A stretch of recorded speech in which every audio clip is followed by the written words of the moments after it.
안녕하세요. 앞으로 이제 은행들이 대출 증가를 2% 이내로 이제 관리하겠다고 합니다. 결국 제 얘기가 무슨 얘기입니까? 이제 앞으로 대출을 중단이다라는 겁니다. 2024년 5월달에 경기대응 완충자본 적립 1%, 그리고 가계대응 완충 자본도 이제 0.5에서 1%더 적립하게 요구합니다. 그러면 이제 은행들이, 금융권들이 자기 자본을 1.5에서 2%더 올려야 됩니다. 이게 뭐하고 똑같습니까? IMF 때 자기 자본 비율 6%에서 8%를 올리든가 하고 똑같은 겁니다.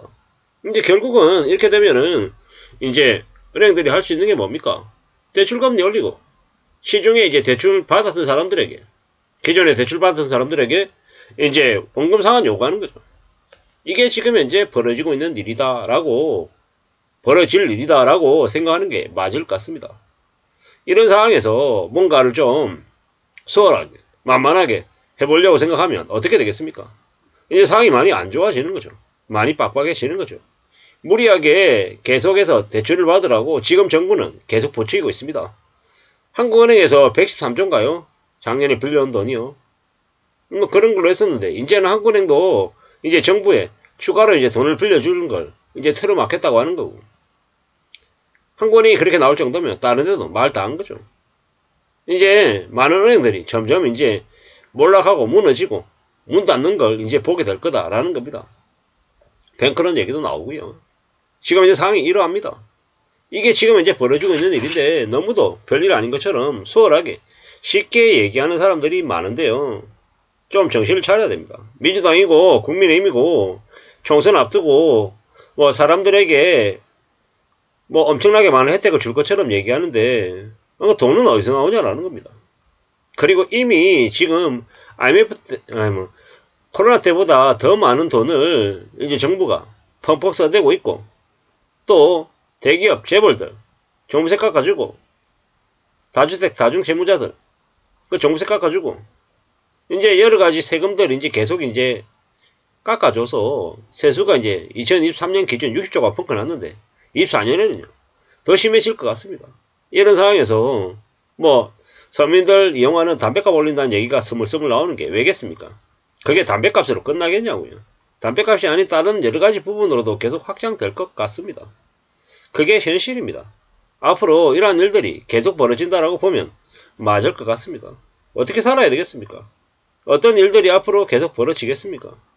좀 우려스럽고 좀 염려스럽죠. 이 어쩌려고 이러는 걸걸요. 참 많은 생각들이 듭니다. 누가 뭐라고 해도 좀 정신을 차리고 살아야 될 것 같습니다. 너무 많은 이제 부실들이 이제 터져 나올 겁니다. 이렇게 되면 이제 지금 현재까지는 은행들 주식들 배당도 되게 높았죠. 근데 이제 주가가, 은행들 주가가 과연 이대로 계속 갈 수 있을까? 은행들 주가도 이제 떨어질 겁니다. 배당률도 낮아질 거고.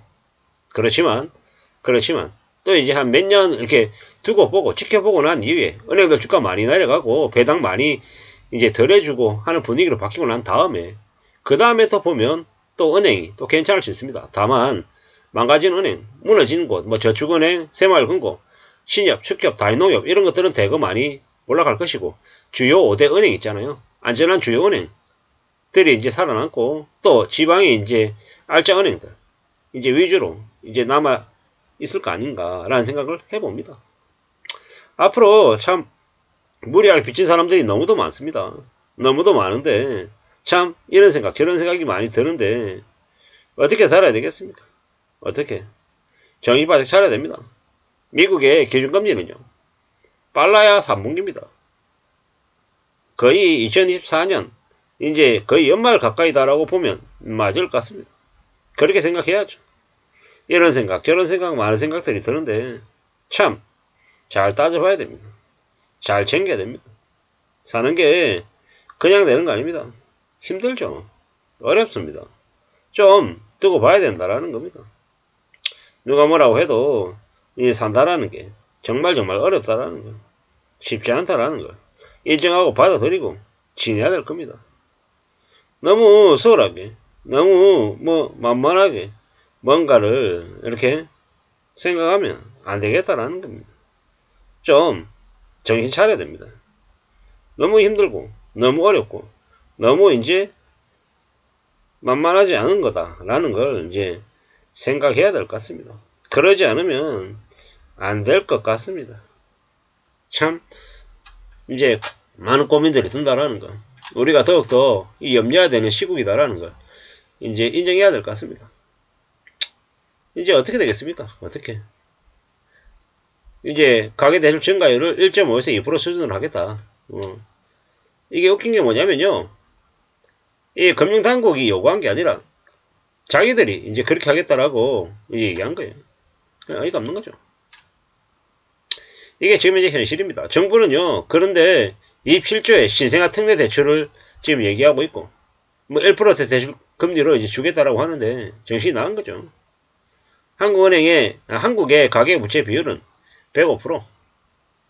이제 OECD 국가 중에서 한국이 이제 유일하다라고 얘기하죠. 어쩌려고 이러는 걸까? 참 많은 생각들이 듭니다. 대한민국이라는 나라가, 지방정부가 과연 공무원들 급여는 제대로 줄 수 있을까? 기초연금이니 뭐 여러가지 각종 뭐 정부에서, 지방정부에서 지급되어야 될 것들이 있지 않습니까? 그런 것들이 제대로 돌아가는 갈까? 고속도로의 가로등에 불은 제대로 켜지는 걸까? 관공서, 공공기관에서 근무하는 이들의 이제 겨울철에 난방은 제대로 틀 수 있는 걸까? 뭐 노인정 이런데 있는 여름엔 에어컨, 겨울엔 히터 틀 수 있긴 한 걸까? 뭐 이런저런 생각들이 자꾸 드는 거죠. 참 많은 생각들을 해봅니다. 이게 뭔가 싶기도 하고요. 앞으로 더욱더 힘들어지고 더욱더 상황은 안 좋아질 것 같습니다. 그걸 인정하고 두려워하고 걱정하면서 살아야 될 것 같습니다. 별거 아닌 것처럼, 괜찮은 것처럼 뭐 남들도 다 빚내고 사는데 뭐 어쩔 거냐, 뭐 이런 생각은 하면 안 된다라는 겁니다. 지금 만만하게 생각하다가 이제 가진 거 다 날릴 수 있다라는 겁니다. 그렇게 무서운 게 지금이다라고 생각해야 됩니다. 사는 게 안 쉬운데 뭐 쉬운 것처럼 얘기하는 이들이 너무도 많습니다. 지금도 언론 유튜브 키면 뭐 전국민 부자되기 프로젝트, 뭐 황현희 같은 애들 나오고, 졸리 지금까지 나와가지고 100만원으로 뭐 20억 버는 법, 이런 소리를 지금도 떠들어대요. 주식으로요. 미친 거죠. 미친 쓰레기들입니다.